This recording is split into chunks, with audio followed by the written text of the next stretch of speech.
Hello and welcome. I'm Siobhan Sarna. This is Petunia the cat. We have a very special guest, Dr. Haroldo Magarinos, and he's coming in today hot and live from France. And although that's not his usual location, we really appreciate him being up very late with us today. We're going to be talking about the other microbiome. Now, of course, we have multiple microbiomes all over our body, but one of the most neglected or not thought about or talked about as much as certainly the gut microbiome is the oral microbiome.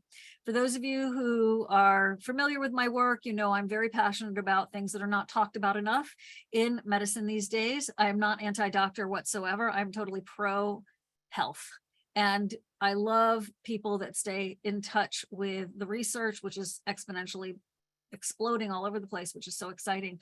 But what I want to do is connect the dots for you with the doctor today about how your tube of the mouth all the way down through the entire body is connected. I want you to keep your teeth for as long as possible. I want you to have the healthiest gut.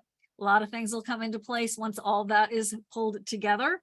And my special guest is actually here today representing Microbiome Labs as well. So usually we have Kieran Krishnan joining us from Microbiome Labs, but he will still always will get credit as being co-founder. He's going off and doing some other projects with hormone testing and the Dutch test, and we'll get him back into the rotation ASAP. But when he was transitioning over to not being with Microbiome Labs, right, even though he's, it was all good is what I'm trying to say, he suggested that I speak with Haroldo about oral microbiome because Kieran Krishnan and I are also obsessed with this topic. So that being said, there's a little backstory on it. Dr. Magarinos, it's great to have you here. Thanks for joining us. Oh, it's great to be here. Thanks for inviting me. Oh, what a pleasure. So we are going to talk about it, and we're going to have you share your screen, and everybody's going to get the replay. We also do have that 15% off for your entire cart from Microbiome Labs, which is super, super cool, and definitely don't know how much longer that's going to happen, but take advantage of it while you can. We're going to talk about that, but the primary focus of this conversation and presentation is the oral microbiome. I'm going to let you take over and share your screen, and I will just come back when needed. Thank you. Okay, perfect. Let's start. Hello, everyone. My name is Haroldo Magarinos. I'm a formally trained dentist, periodontist, and oral surgeon, and I've been dedicating a big amount of my life to the study of the microbiome. And all this started with the big question, is the oral microbiome and the oral cavity connected to the rest of the body? And that was probably my initial driver to understand the microbiome overall. And over the years, I got very into the gut microbiome, but I never stopped asking what was going on with the oral microbiome, how they were talking together, if there was any relationship. And to be honest, at first was very hard to find evidence and information useful to prove this point. I'm so excited that right now we have tremendous amount of evidence, way more than the time that I started this, and we can start connecting the dots in a way more detail analysis, and we can actually start figuring out the root cause of the oral disease and also triggers for gut microbiome imbalances. So I'm going to try to give you a brief overall view of what are these major connective points between these two ecosystems and what you can do at the end for trying to improve the status of these two microbiomes, which are highly important for overall health. So generally speaking, let me move here. Camera was in the way. Generally speaking, the oral microbiome is the second most complex ecosystem we have in the body. And it has around 700 species of bacteria. We have some of them recognized and we have them already identified. There's a big amount of them, 35% approximately, that we don't even know who they are. So we're still researching about this huge microbiome. But we start seeing that there's a certain degree of connection and interaction between the mouth and the gut. and other areas of the body. So definitely there's a very, very interesting field here for research. And we have different types of niches. This is what makes the oral microbiome so complex, because it is a fairly small cavity, but very open and also very specific in providing different types of ecological niches, which will grow different types of microbes that they are different between each other. They're very specific to the area they colonize, and they provide different types of functions, different types of protective mechanisms to keep homeostasis and balance in that area of the body. So it's very important to understand that this is not an easy area for analyzing at all. And I think that's one of the main issues that has been delaying the process of research over the years. This is the initial point for digestion and how important that is. So definitely we want to have this in a healthy status, because this is the part that starts the process of digestion that will nourish the entire rest of the body, and also, of course, our microbiome, and with all the things that we can produce and we provide to our body from that standpoint. So this is crucial. This is one of the main points for human health. So basically in the composition, we can see we have different types of microbes. We have, I don't know why this got erased, but we have different types of films of bacteria. We have archaeas, we have protozoas, we have viruses all together forming the composition of the mouth microbiome. And there's certain similarities between the oral microbiome and the gut microbiome. We have a 45% overlap in the composition between the mouth microbiome and the gut microbiome. So we know there's a symbiotic relationship in terms of the composition. And that might apply also, we're still researching about it, but might apply also about the fungi, the viruses, the archaeas, and the protozoas that live in the oral cavity. We swallow saliva all the time. Every time we swallow, we are going to bring microbes from the mouth cavity into the gut. They're supposed to get controlled. We're going to go and talk about that later. But imagine how much you swallow per day, how many bacteria you're bringing in on a daily basis, and therefore the connection you're creating between the mouth and the gut microbiome overall. So the interesting part that got my attention actually in the beginning of my studies with the oral microbiome was that the oral microbiome is highly exposed to environmental factors. Every time we open the mouth, of course, we are bringing things in from the environment. So my first hypothesis was, I don't think this is a very stable ecosystem. And actually it is. It's a highly stable ecosystem. And the reason why, I will mention that in a minute, but there was a reason why this ecological ecosystem, it's not changing as much as I thought, and many people thought, from the environmental exposures. Is actually quite resilient in healthy states, and it provides a lot of stability, which is required for the main functions that this area provides to the rest of the body. We get the microbiome from the mouth from intrauterine colonization. We know that the amniotic fluid brings the initial oral microorganisms during pregnancy. And we know that in natural delivery, the baby comes in contact with the microflora from the vaginal tract. Therefore, we get the first initial colonizers, and they're going to start the process that will create the further colonization of the gut. These guys in the mouth, they start the fermentation process in the beginning that will create the anaerobiosis and all the other conditions that will set the types of microbes that we're going to get colonizing the gut. That's huge, because if you don't have the proper colonization of the mouth at the beginning, you might alter the colonization in the future of your gut, which of course will change everything else in your gut function. Now, how important is our early development of the mouth microbiome, where there's research, for example, done in parents that were cleaning the pacifiers by sucking that, and which I know it seems like horrible how you're sucking the pacifier for cleaning the pacifier of your child, but actually it's a very common practice.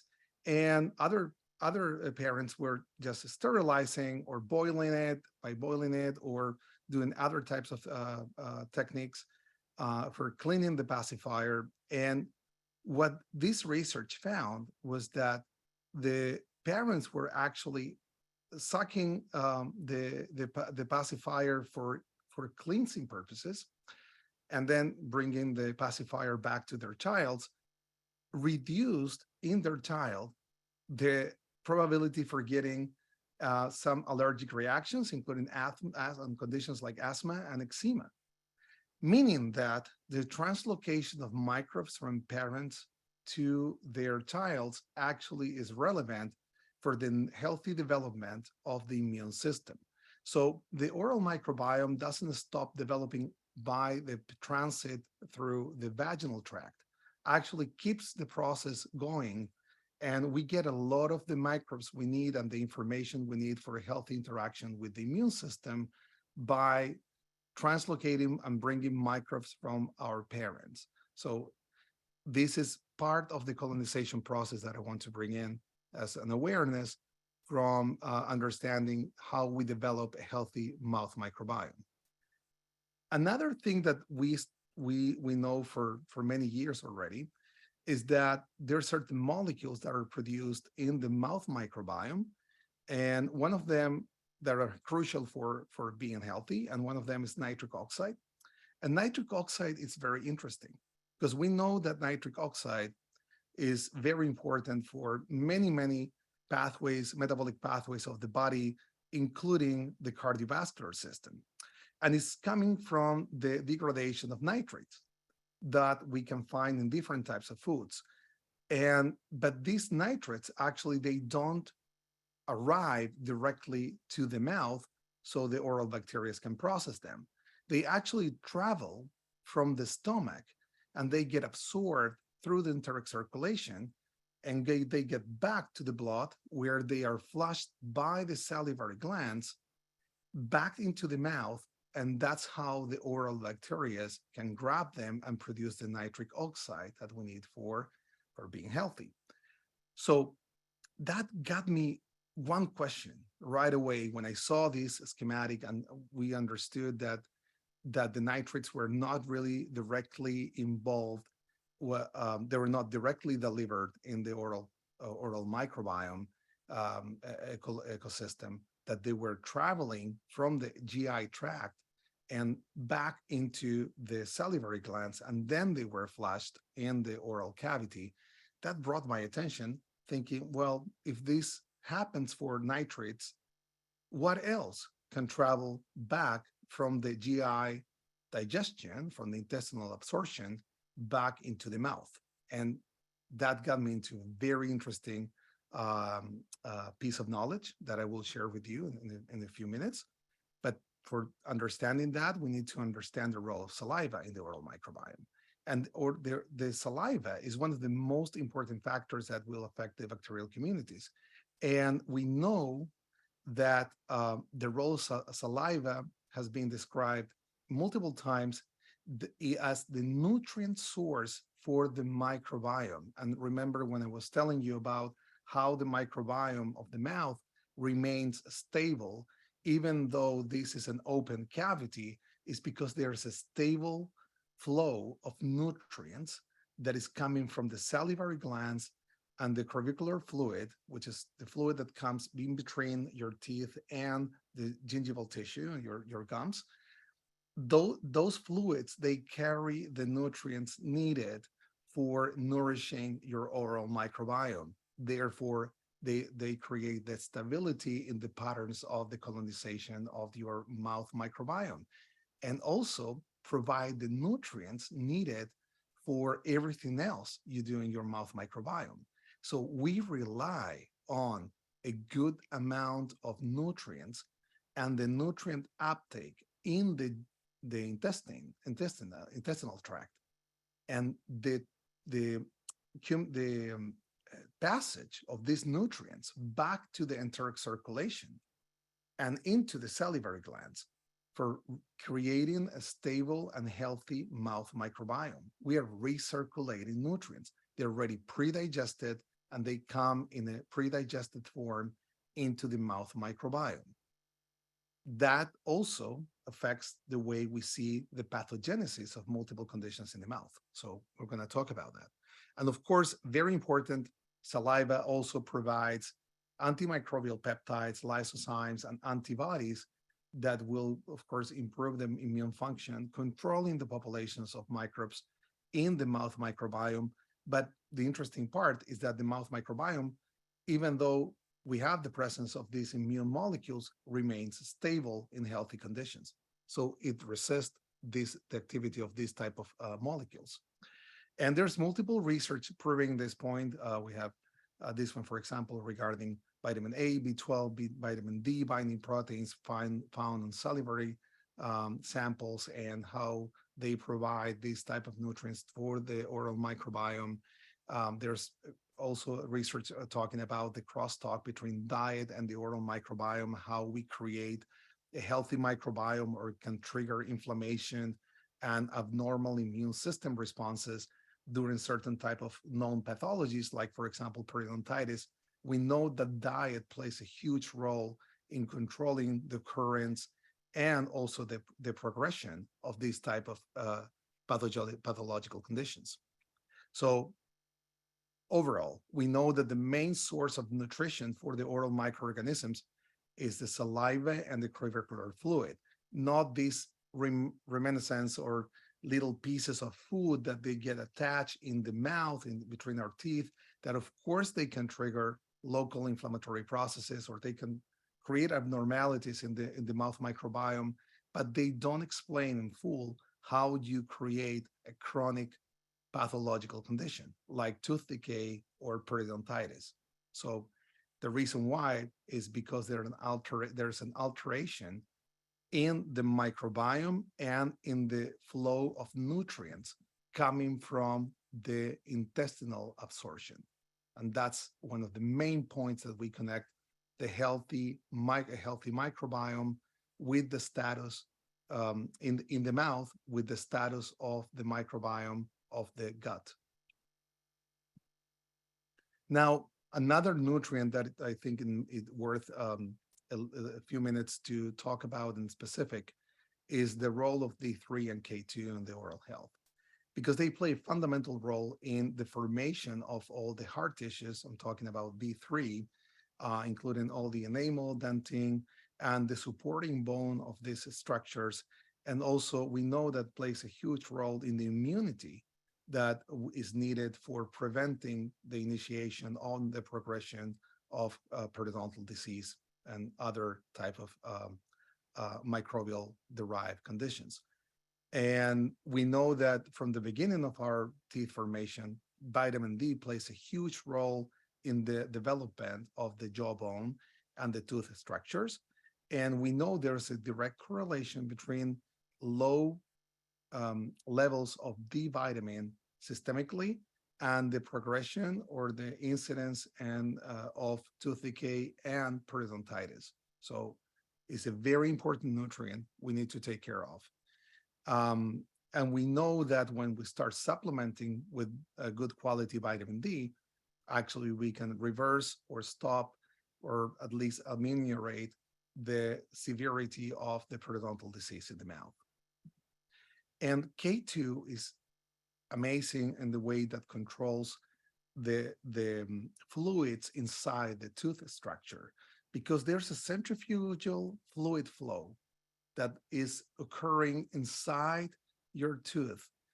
And if that gets altered, the calcification process gets affected. And the master controlling agent for that centrifugal flow is vitamin K2. So if you have deficiency in vitamin K2, that centrifugal flow will halt, will stop, or it could be even reversed. So you stop grabbing minerals, or even worse, you start pushing minerals out from the tooth structure into the mouth cavity. There will be the initiation of a decalcification process that can explain, at least partially, the progression of tooth decay and decalcification in the tooth extraction overall. So definitely a very important factor for keeping the mouth healthy. And the vitamin K2 is usually heavily deficient in standard American diets. That's why in many cases, supplementation with vitamin K2 becomes a very, very important feature in our nutrition. Now, I've been throwing pieces about the oral gut microbiome connection. So you can figure out a couple of things that are they can be connecting these two ecosystems, but I will try now to give you the overall picture of how these two environments connect to each other, and one of the most important parts, how they can increase prevalence or risk factors for certain diseases to occur. In the case of the oral microbiome, we know that the oral microbiome has a huge connection with the initiation and progression of a lot of systemic conditions, not only limited to the mouth. Of course, periodontitis and tooth decay are the obvious ones. We know them. They're pretty famous. And actually, tooth decay is the most prevalent disease, chronic disease in the world, followed by gingivitis, which is the second most prevalent one. To the point that some people are postulating that maybe gingivitis is a normal condition in the mouth because it's so prevalent. But we know that there's a certain degree of normal inflammatory responses, and that beyond that point, we can call that inflammation in the gums gingivitis, and it's not normal. But also we have other implications. We know that Alzheimer's disease, we know that cardiovascular disease, we know that cystic fibrosis, esophageal cancer, colorectal cancer, prostate cancer, diabetes, and rheumatoid arthritis, along with other autoimmune conditions, they are triggered by the presence of oral microbes in the gut. Now, I told you earlier, we swallow a lot of bacteria every day. Therefore, we can think, well, how this happens if we're bringing bacteria all the time from the mouth into the gut. Yes, to a certain level, that translocation is healthy because we're creating a potential challenge, and we're bringing information in form of bacteria from the mouth into the gut. And actually, that also helps modulating proper immune responses and understanding what's going on outside. This is the entry point of the outside of the body. Therefore, every microbe that comes in and we bring in the gut, where we hold the major piece of our immune system, will get analyzed, and therefore we're going to be triggering the proper immune responses to have a healthy interaction with our environment. But if we have digestive imbalances, being abnormal colonization in the gut microbiome, if we have low production of bile, which is huge, as you probably heard a lot of times in SIBO, if you have low stomach acid production, all of those factors will influence the way we control the entry of the mouth microbes into the gut microbiome. And that can trigger abnormal compositions, abnormal colonization pathways in the gut, and triggering immune reactions that will derive into these systemic conditions, some of them very complicated ones. So that's a Doc, huge. that is so huge. I need to just break in and say, so you're saying the bile yes, is related to all of this? Well, bile acids they play two roles. They're one of the major is one of the major antimicrobials we have in the digestive system, and also is one of the most potent buffer agent. It has a pH of 11. So it controls the conditions in the gut in terms of the pH, which we know most of the microbes are very sensitive to, and also has a huge antimicrobial potential, regulating the colonization patterns, especially in the small bowel. But it can create a ripple effect. Huge, huge, huge. I've never actually heard someone make that connection to the mouth. So thank you for that. That's really illuminating. And Oh, all my the pleasure. all the more motivation for the liver gallbladder rescue summit that I just did, but all the more motivation to get all of that bile and liver and gallbladder functioning properly. So peace, thank Oh, of course. And one more tip about that. Some of the major amounts of the receptors for bitter taste, which they're huge for stimulating the gallbladder function and the liver function. They're located in the mouth. So if you don't chew things or taste things with bitter taste, you might neglect that pathway and therefore the activation of those two organs, which are crucial for a healthy microbiome balance. But this is one of the main pieces. Now, these statements in terms of the relationship between the mouth microbes getting translocated into the gut, that can happen with or without a healthy microbiome in the mouth to begin. And if it's an imbalanced mouth microbiome, if we have a dysbiotic mouth microbiome, that's going to get even worse because the patterns of the colonization in the oral microbiome, when it becomes dysbiotic, they're way more immune reactive. Now, imagine how we can get more dysbiosis in the mouth. Well, one of the main factors is malnourishing your mouth microbiome. And we know the nutrients for the mouth microbiome, they're coming from the gut. So now we start connecting back and forth all these dots. We know that we need proper absorption of nutrients. We need a normal functioning in the GI tract for bringing the nutrients back into the salivary glands and nourishing your mouth microbiome. That's how you keep a healthy mouth microbiome.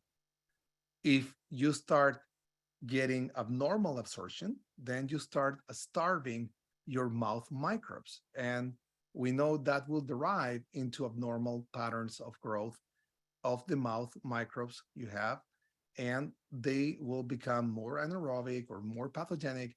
And now you start swallowing those microbes instead. And then you trigger more dysbiosis and more inflammation back into your GI tract. There's also a way that we can trigger inflammation in the body. And of course, that also is related to the gut by bringing the cytokines, the inflammatory molecules that are created locally in the mouth through the systemic circulation. So we can bring those immune molecules to other places in the body, and that can trigger inflammation in other places too.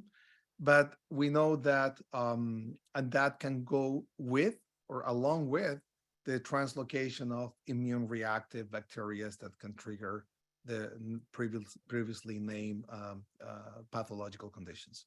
So we can have two routes, actually. We can either bring in the inflammatory molecules, or we can bring the actual bacteria that will trigger inflammation in other places in the body. And we make a lot of saliva, and we swallow, I told you before, a lot of saliva every day. And that brings a massive amount of microbes. And especially for inflammatory bowel disease, which is highly prevalent, there's a huge correlation between the oral microbes and the initiation and progression of IBD.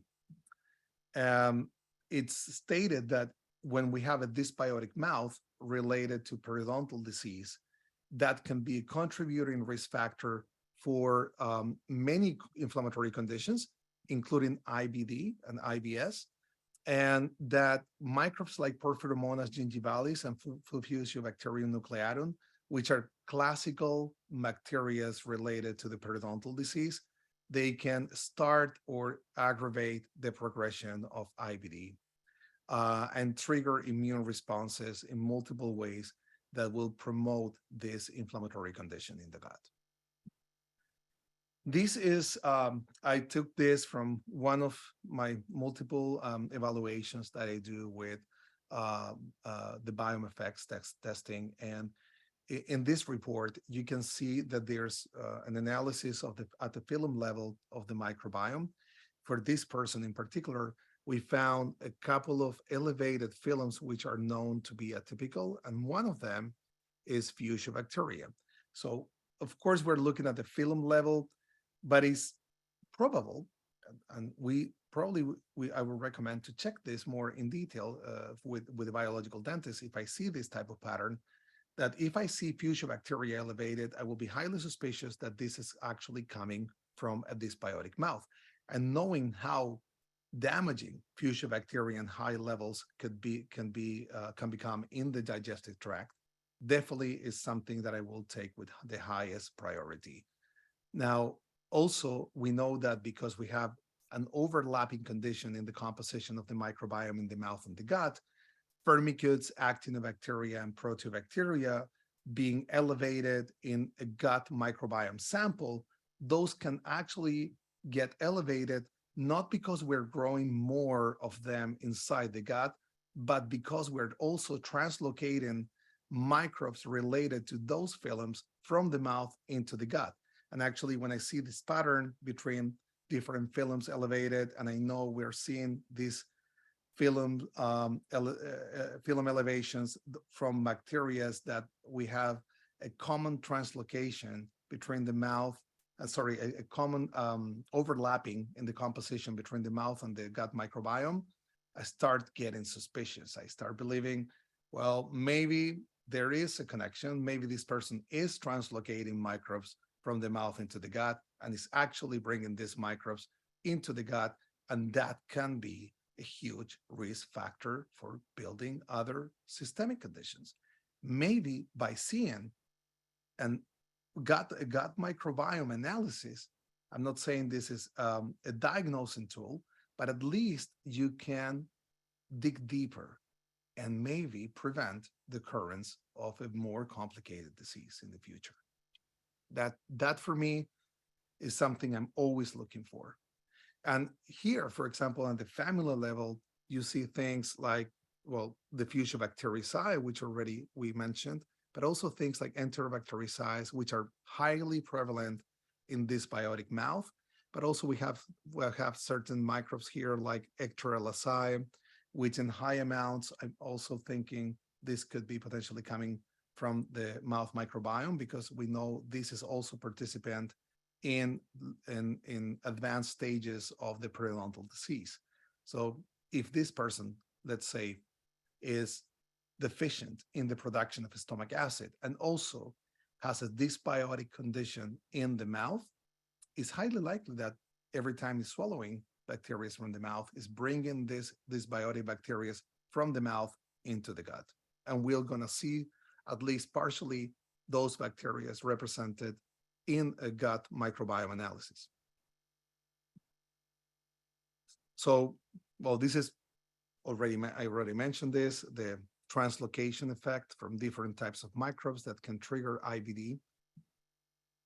And also there's translocation and findings of microbes from the mouth into the gut in people that were diagnosed with non-alcoholic fatty liver, and has been quite consistent to demonstrate that periodontal-derived microbes can become a risk factor for creating non-alcoholic fatty liver. That's also huge. That means that there's a there's a mouth-liver-gut axis where the periodontal microbes in the mouth can actually trigger imbalances in the functioning and the health status of our liver. And of course, that will affect at the same time the gut condition. So it's all connected. And we know that there's these microbes that we're seeing here, like Bayonella, Streptococcus, Prevotella, which, by the way, we can also see them in a standard gut microbiome analysis, are some of the ones that we recognize as triggering factors or they're connected in a highly with a high level of prevalence between people that they have liver diseases and the presence of these microbes in the liver tissue that has been analyzed. The other one that is huge for bringing the same issue is Porphyromonas gingivalis, which is another one that we see very commonly in different types of systemic conditions. And cancer. Recent research has been showing that the oral microbes can greatly influence the tumor proliferation, invasion, and metastases. And this is coming from microbes that we recognize also as pathogenic in the mouth. And then, of course, by being translocated, there's a certain degree of correlation between tumor formation and even metastases and the presence of these microbes or their derived cytokines. So there's these two main pathways we use for triggering inflammatory conditions. Cardiovascular disease, another huge one. We know that all the cytokines, these interleukins we're mentioning here, especially interleukin 6, which is a huge one, can actually create damage in the endothelial tissue of the vascular system and therefore create atherosclerotic plaques. And that those interleukins can come from the immune responses created by an overgrowth of bacteria related to periodontal disease. So there's another thing that can be coming from the mouth that is affecting the cardiovascular system. And to finalize, Alzheimer's is another one that there has been over the years findings in correlating different types of microbes related to periodontitis and the cognition levels of people with Alzheimer's. And there's an increased severity in the cognition level damage and the amount of microbes or the severity of the progression of the periodontal disease in those people. So there are findings showing that periodontitis and Alzheimer's, they have a direct connection. And again, we have these two main pathways, even by the entry of microorganisms through the central nervous system, especially we have a leaky brain problem mediated by lipopolysaccharides, or by the cytokine response that we are creating through that localized inflammatory condition in the mouth. The gut-alveolar bone axis, we know that also on the opposite direction, gut pathogens or lipopolysaccharides, especially from imbalanced populations of microbes in the gut, can travel to the mouth and they can trigger inflammation, damaging the supportive structures of the teeth in the mouth.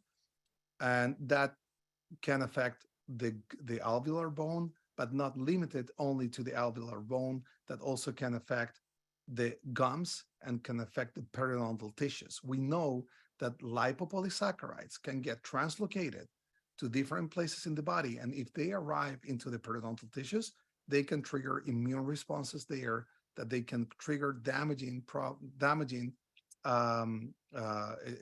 buildup in those tissues, reducing or creating a permanent damage in the support of the tooth structure that is related, of course, to periodontitis. Now, as I mentioned, this will come from an endotoxemia problem in the first place and a leaky gut condition that is allowing those lipopolysaccharides to enter the circulatory system and get into the enteric circulation and travel through the body and arriving into the mouth as well. So we know that periodontal disease has a huge component that is coming from a dysbiotic gut. Therefore, periodontal disease can trigger inflammation in the gut, and inflammation in the gut can trigger periodontitis. We have a two-way connection between those type of conditions. So at this point, everyone will think, well, we have to do something about our oral hygiene because apparently this is a huge deal for being healthy. The problem comes with the fact that oral hygiene is, first of all, quite complicated to be performed in an efficient way. And also, we don't want to damage the balance of the mouth microbiome. We want just to keep it in a healthy state. Now, most of the microbes we have in the mouth, they're not living isolated in a planktonic form. We have them integrated in oral biofilms. And I know these oral biofilms, they have been highly demonized, like, oh, these are bad, we need to take care of them. They're not. This is the fundamental structure of our bacteria in the mouth. So we want to keep them, but we want to keep them with a normal composition and in a healthy state, in a healthy amount. We don't want, of course, abnormal oral biofilms. We don't want pathogenic or aggressive types of biofilms.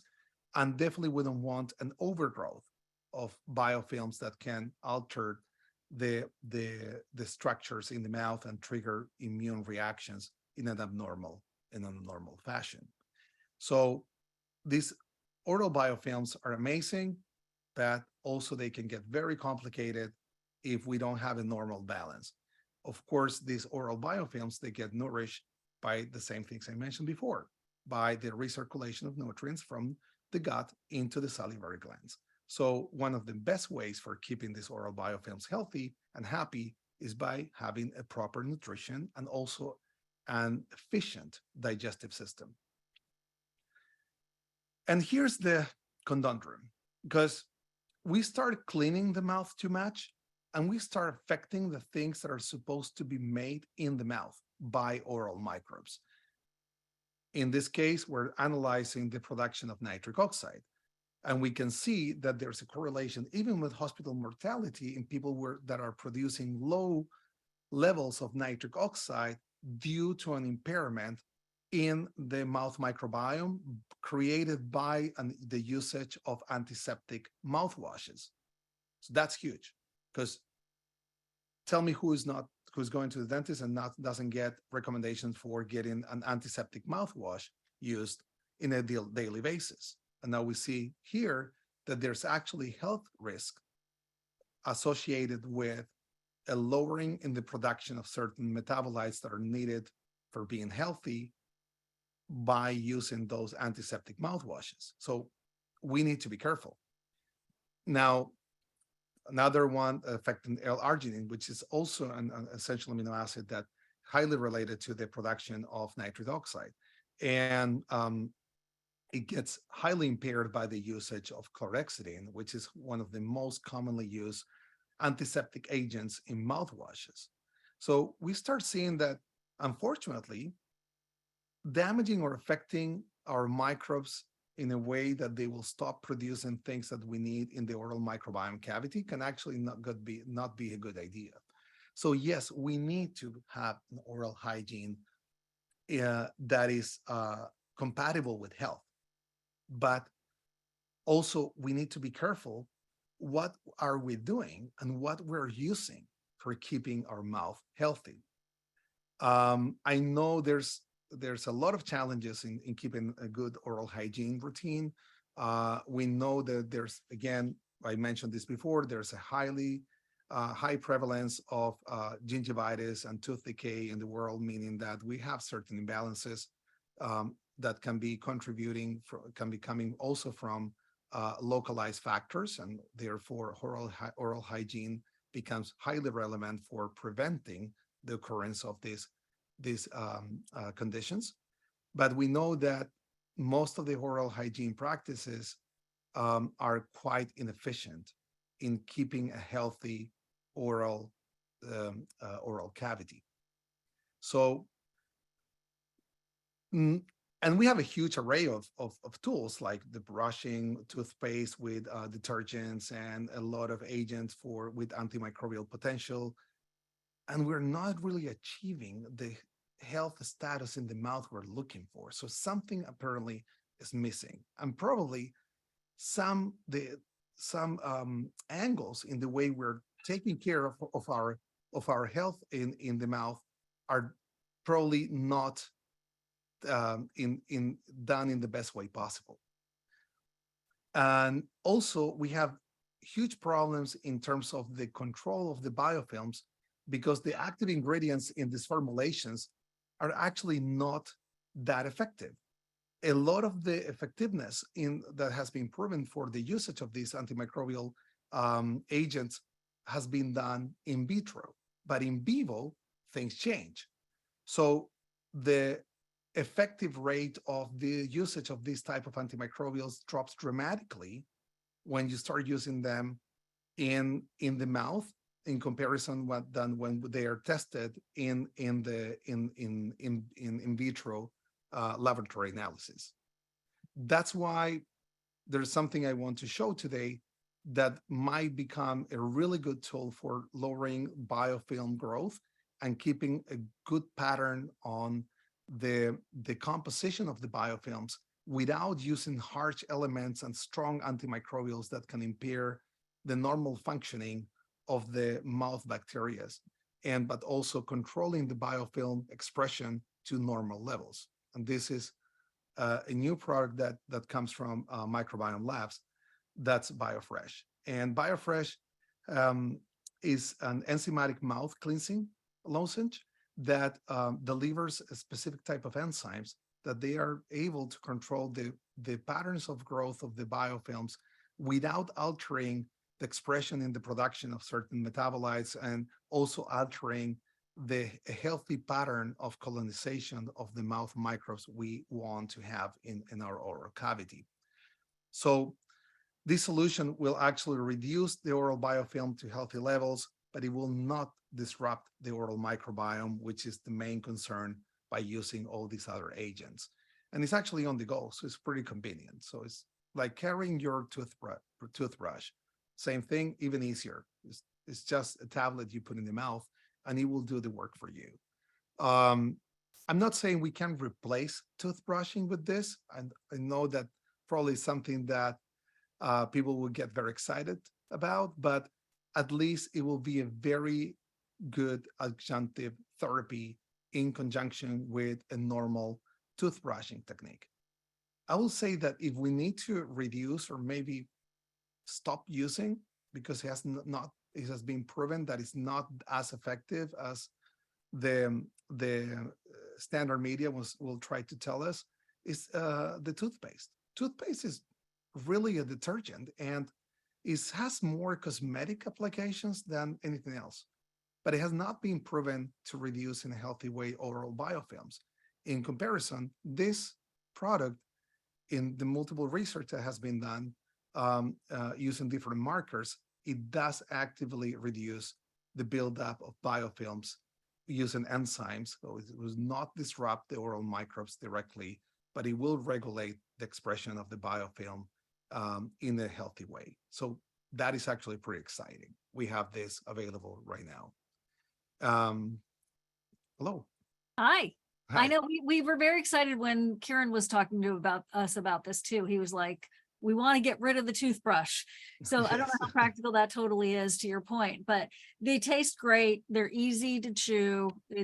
They're very, you get a lot for a little money, and you do have that 15% off. Guys, I have a 9-minute hard out. So I just wanted to find out from the doctor how many more slides you have, sir. Oh, I'm almost done, but we can go very not fast. rushing you, but I want to make sure we get to some of these questions. No, this is actually, I wanted to get here because I know that we are looking for tools for improving. Yeah, we've been talking about the problem and we're all ready to fix it. Yes, and I just want to give you a quick glance in the probiotics. Actually, Microbiome Labs, the Megaspore Biotic, has a lot of purpose in terms of the oral health. So working in the gut is a very good idea if you want to have a healthy mouth. We don't really think about that. And we have different types of microbes in the Megaspore Biotic formulation that they can produce B vitamins, they can produce antioxidants, they can produce vitamin K2, and all these things we already know. We talk about it. they're highly important for having a healthy mouth microbiome. So if you want to have a healthy mouth, you need to work in your gut, period. There's no way around. And also, you want to have, in some cases, a good tool for um, improving your oral microbiome. And there's certain formulations in the market that you can use.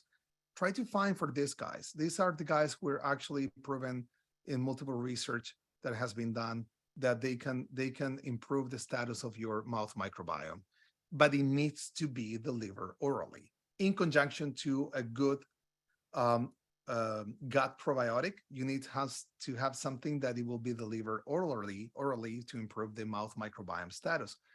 If it's in a capsule and it's going to be absorbed in the digestive tract, might not be the best thing for your oral microbiome. Still, we're in diapers here. We need to work way more in terms of the probiotics for the mouth. But definitely, this is my way to go. Besides, of course, everything else I just mentioned, I think that a good basic routine for improving your gut is essential for the mouth microbiome.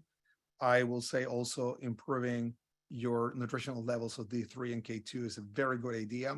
MegaGuard, I put this product because it does help with digestive issues, improve digestion. And there's many other things we can use, but this is something you might want to explore because if you have a healthy digestion, healthy nutrient absorption, you have a good buildup of nutrients in your mouth as well for your healthy microbiome in the mouth.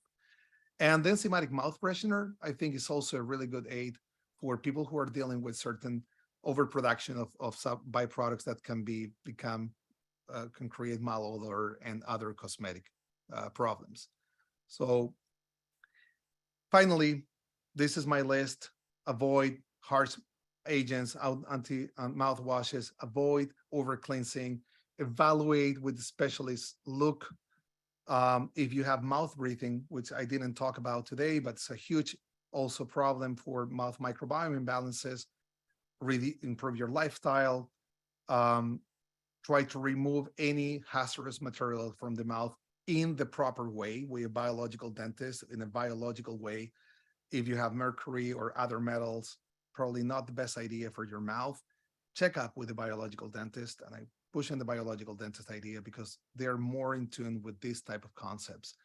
And take care of your diet, because whatever you're going to eat, and you're going to feed not only your gut and your gut microbiome, you're going to feed your mouth microbiome as well. And that's all I have to share. Thank you. Thank you so much. Revolution Gut Health is a way to reach out to you directly. Yes. And thank you so much. Let's go full screen again. Okay, I have 5 minutes to get you to answer a whole bunch of questions, but let me just thank you very much. That was fantastic. Please seriously consider loading up your cart with these dental ideas and products for Microbiome Labs with that 15% off. The coupon code's in the chat, and the link to follow is in the chat. One thing to realize is that everything you talked about with, if you can get your gut more balanced, it's going to help the mouth, invite, the two directions. So if you're not already on Megaspore or experimenting with it very slowly, remember, build up. You can open up the capsule, sprinkle a little and build up. It's a great place to start. That was also the total gut restore kit that he was showing you. And we had many sessions with Kieran Krishnan on vitamin D3K2, the megaquinone as well that you were showing. Okay, so let me get to some questions for you. This has to be fast, sir. Are the holes in tonsils from one or repeated strep infections, or could there be other causes? Usually that is created from multiple infections in the tonsils that will create these creeps. And unfortunately, those create a different niche inside your mouth that can harbor and colonize different patterns of bacteria, and not always the good ones, not the ones we want to see. So that can create recurrent infections. There's holistic approach to clean and treat this type of pits and grooves in the tonsils. Would procaine therapy? Yes. Okay, so that's a neural Ozone, therapy, ozone ozone, therapy. procaine. Ask your Yes, biological dentist about that. When a person's consuming a really good diet, oh gosh, sorry, seals the leaky gut, how soon after can the oral microbiome shift favorably? So we how don't long know. does it take? We don't know, but I will say quite rapidly because of the direct connection and because these nutrients are pre-digested. So they come in a ready to use form. So because we know the resilience of the oral microbiome is quite big, I will speculate that this will happen in a time frame of weeks, not even months. I I don't have consistent research done in that area Okay. available yet, but I know that the connection is quite rapid because of this enteric circulation pathway and the resilience of the oral microbiome. What grows under root canals, and do the same pockets of negative bacteria develop underneath the gum lining if someone has an implant and a fake tooth? Those would be different, right? Because the root Yes. canal is dead and still there, and then the implant is biologically neutral, correct? Yeah, that's a loaded question, actually. I don't know if I can answer that in a small time frame, but mainly just keep in mind a root canal is a dead tooth. It's a mummified tooth. There's a lot of issues with having a dead tissue in your mouth. So again, I don't say that you radically have to remove that, but definitely we know they're highly connected to a lot of systemic illnesses. And there's a lot of research about those. An implant, if it's placed in the proper way, and if it's titanium, you're still going to have some residual bone and gum loss because it's not highly biocompatible. It's moderately biocompatible. The way to go is zirconium. Zirconium is the best material. Is there any way to get your recessed gum linings, if the teeth are not loose yet, is there any way to get that gum back?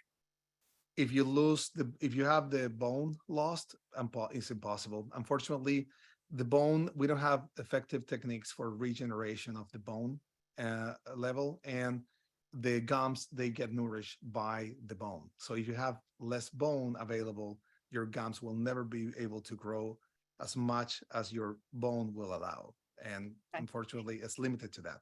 Leo's saying, I've had 2 rotten wisdom teeth out and all hell is broken loose. You just had them removed. Okay. I thought things would get better given the infection reduced in my mouth, but I've had fever, swelling, aches, worse neuro symptoms and reactivity. What's going on? Leo, was there mercury by any chance in those teeth? I'm just curious.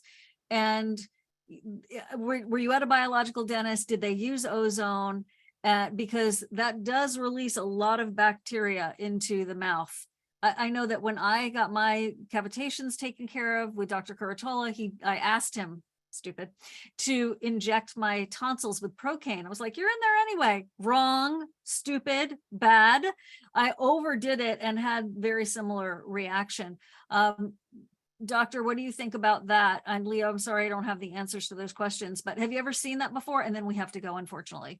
Yeah, well, wisdom tooth extractions can create other problems if they're not the whole ligament is not removed properly. That's what we call cavitation. It's a necrotic tissue that remains inside the jawbone, that can trigger inflammation and infection locally, but also systemically. So a good way for analyzing that is taking a cone beam and with a person that knows how to assess and evaluate those type of situations and get it treated. You have to do another surgery, but you want to remove that necrotic tissue if it's present. Also, Leo, I'm wondering, did they give you an antibiotic? You know, a lot of people are given some antibiotics after oral surgery, maybe for a couple of days. All antibiotics aren't bad. They can save your life. You just have to repopulate your microbiome afterwards. So I'm wondering about that. He's saying, no, all the mercury was out. Right. But there's still so much else that can be going on around that tooth. I love you all. Thank you so much. We went a little long today. I apologize for that. Doctor, thank you so much. It was so great to have you pleasure. here. You all could put some love into the chat. Thank you, Deb, for Dr. Magarinos. And we will be sending the replay out tonight. And tell me your website one more time. It's revolutionguthealth.com. I mean, you great can find name. me there. And yeah, my pleasure to help you, everyone, if I can be useful at all. That's my pleasure. Absolutely. We so appreciate you. And yes, everybody, we will be sending that replay out. Be sure to take advantage of the discounts as well. I don't know how much longer those are going to last. The fact is we're really grateful for them anytime. And I kind of think right now we're in that zone of where we're not going to have them for much longer, but so grateful for them. Thanks, Clarissa. Thanks, everybody. Mwah. Take care. Thank you Bye. so much. Bye-bye. Bye-bye. Thanks. Great job.